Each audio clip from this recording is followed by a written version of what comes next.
लड़का घोड़े को सूंघने लगा तो सौदागर बोला, बस करो भाई, कहीं घोड़ा भी सूंघ कर परखा जाता है भला। पर बनिए का लड़का अपने काम में लगा रहा। वो घोड़े पर हाथ फेर फेर कर उसको जगह जगह पर सूंघता रहा। फिर कुछ देर बाद अलग हटकर खड़ा हो गया। तो कैसा है ये घोड़ा? राजा ने जब पूछा तो वो बोला, राजन, यह घोड़ा भूल कर भी न खरीदें। राजा आश्चर्य से बोला, क्यों, क्या खराबी है इसमें? राजा की बात का जवाब देते हुए लड़का बोला, महाराज, हाथ कंगन को आरसी क्या, किसी को भी घोड़े के ऊपर बैठाकर परख लें। राजा ने तुरंत एक सैनिक को आदेश दिया। आदेश पाते ही सैनिक घोड़े पर बैठा और उसे चलाने लगा। कुछ दूर तक तो घोड़ा ठीक से चला, फिर घोड़े ने सैनिक को बुरी तरह पटक दिया और हिनहिनाने लगा। ये देख सौदागर आश्चर्यचकित रह गया और बोला, राजन, ये घोड़ा मेरे साथ ऐसा तो कभी नहीं करता। राजा कुछ कहता उससे पहले ही अंधा बोल उठा, तुम्हारे साथ क्या? हर ग्वाले के साथ ये ऐसा नहीं करेगा। तुम ग्वाले हो, गाय भैंस का रोजगार छोड़कर घोड़ों का व्यापार कर रहे हो। हैरान होता हुआ व्यापारी बोला, मैं ग्वाला हूँ,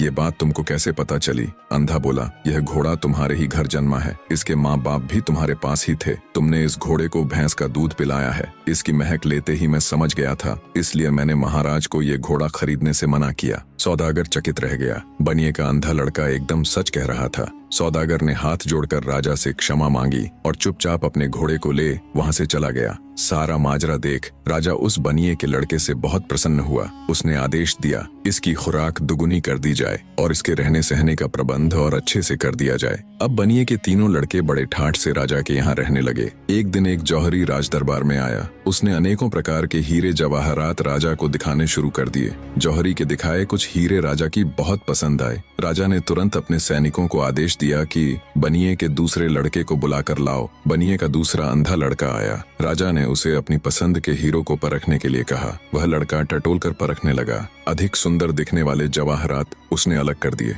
और राजा से बोला, महाराज, आप भूल कर अलग किए गए हीरे जवाहरातों को न ले। अंधे लड़के की बात सुन राजा बोला, क्यों, क्या कमी है इनमें? कितने सुंदर तो हैं ये। अंधा बोला, माफ करे महाराज, पर ये बहुत अशुभ है, खासकर ये लाल। महाराज, ये इतना अशुभ है कि जो कोई भी इसे खरीदता है, जिस किसी के भी पास ये जाता है, उसको बहुत बड़ा नुकसान हुआ है। या तो उनके घर में आग लग गई या फिर सब चोरी हो गया। कुछ परिवारों में तो उनके सदस्य तक मृत्यु को प्राप्त हो गए सरकार। और ये बात ये जौहरी भी अच्छे से जानता है। इतना सुनते ही जौहरी को काटो तो खून नहीं, वो तुरंत वहां से उठकर भागने लगा। तो मौजूद राजा के सिपाहियों ने उसे तुरंत पकड़ लिया। जौहरी हाथ जोड़कर बोला, मुझे क्षमा कर दे महाराज, मुझसे बहुत बड़ी गलती हो गई जो मैं आपके पड़ोसी राजा के कहने पर इन अशुभ रत्नों को लेकर आपके पास चला आया। राजा के गुस्से का कोई ठिकाना नहीं था। उसने तुरंत उस जौहरी को कैद खाने में गिरवा दिया और बनिए के मध्यम वाले लड़के से खूब खुश हुआ। उसकी खूब तारीफ की और आदेश दिया कि इसकी भी खुराक दुगनी कर दी जाए।